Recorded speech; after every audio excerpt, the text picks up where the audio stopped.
Hi guys, it's a new month, new goals, which means, hey, we got my February TBR. So this is going to be all the books that I'm going to be reading in February or try to read. I make TBRs, well I don't really make TBRs. January of 2024 was the first time I actually made a TBR because I really don't like following TBRs because I feel like I have to pressure myself to read those books. But I said we're going to try something different this year, so I've been making TBRs. I really should call them soft TBRs because these might not be the books I read. I might pick up something else. But we also know with February, not only did we get a new TBR, it's also Black History Month. So I specifically picked out these authors because either they already books that I have purchased, they're books that I want to get through, and because they're black. Okay, so I ain't gonna lie, I solely chose all these authors because they're black and I want to read nothing about black stories. I feel like not only do I read black authors outside of Black History Month, but I feel like they should get my undivided attention all February. So we gonna get into it with this February TBR because this is a long intro as it is. So this TBR is steep, 28 days to read so many books, and I felt my January TBR. But nonetheless, I'm going to start with Miss Girl Kennedy Ryan because I wrote down every book that Kennedy Ryan has wrote and published. So I want to get through Kennedy Ryan's catalog. So there's a lot of Kennedy Ryan books, which is why we started with Kennedy Ryan. So I'm going to start with the Hoop series, Long Shot, Block Shot, Hoop, Hook Shot. And I believe these books is basketball, romance, but they also cover things within the black community. I don't know much about these books, nothing at all, but I know that everybody has said that Long Shot is a beautifully written novel, and that is a very emotional novel, which I believe because I read Before I Let Go by Kennedy Ryan last year, and that book was phenomenal. And on top of that, with Kennedy Ryan, I also have an arc from her as well, which is going to be This Could Be Us from the Skyland series from Kennedy Ryan that I'm also going to be reading, which I'm very excited because I had this arc for a while now and I'm finally going to be able to get around to it. So those are the 4 books that I plan on reading by Kennedy Ryan.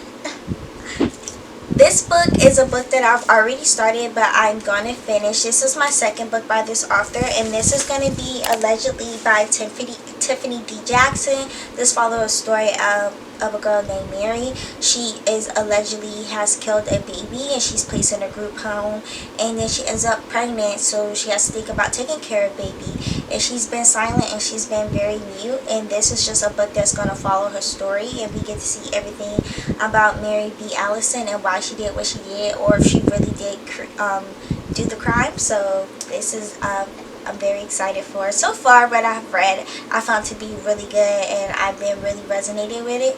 I'm also reading this via with my Kindle as well, and these chapters are long. Okay, the first 2 chapters so far has been at 33 minutes. It says you have 33 minutes left in this chapter, so yeah.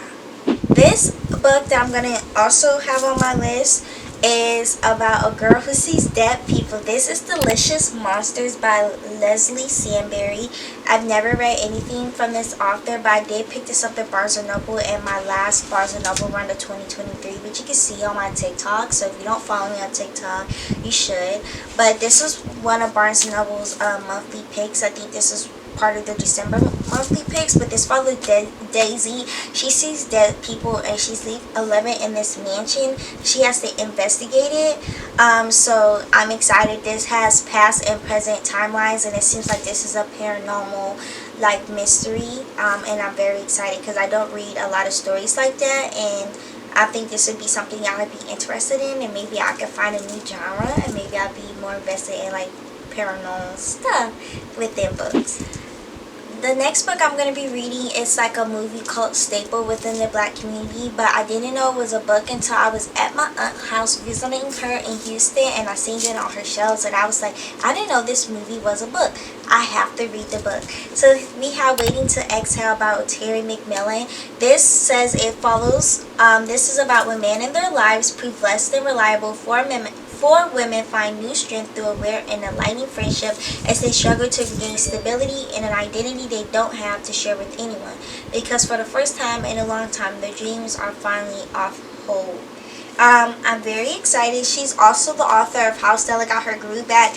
I love that movie so much. So best to believe, if I love this book, I would be picking up more by Terry McMillan. I'm very excited. And also, I wish when movies are adapted from books, if they actually tell us this movie was adapted from a book, because I'm one of those people who needs to read the book before I see the movie, and I just feel like bamboozled.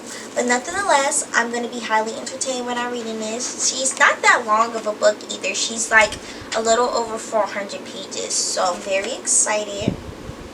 And I heard a lot of great things about this author in general, so I'm excited to pick up my first Jasmine Guillory novel. This is While We Were Dating, and this is about Ben Stephens and Anna Gardner, and I believe this is a fake dating trope romance, which I'm very excited. It says when two people realize that it's no longer an act when they're veer off script in this sizzling romantic comedy.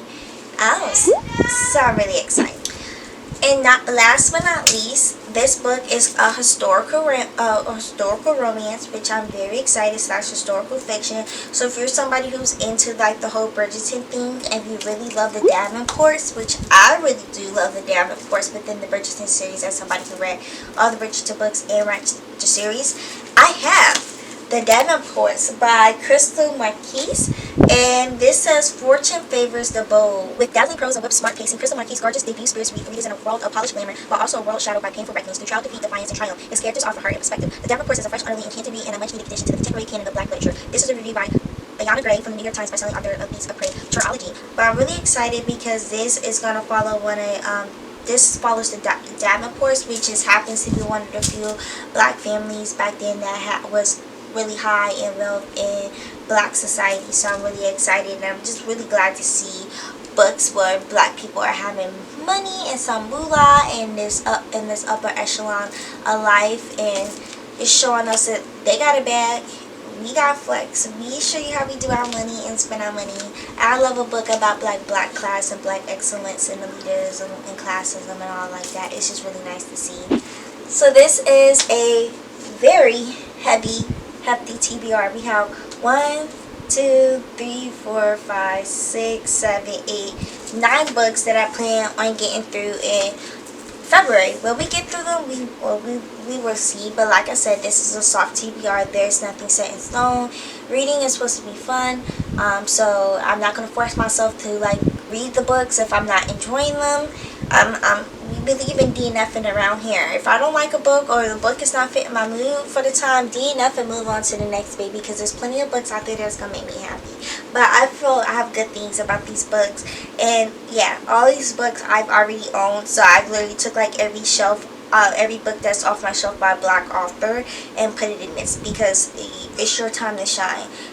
Your time to shine is every month, but especially this month, I am making sure that all my time and attention are going to Black authors, because I really need to be better with Black authors. I do read a lot of them, but I feel like I could be better at reading Black authors. So I'm starting that here with February of 2024, and moving forward, every month I'm going to be reading a Black author. But that's everything. That's all. I hope you guys enjoy it, and I'll definitely see you in the next one. Mwah.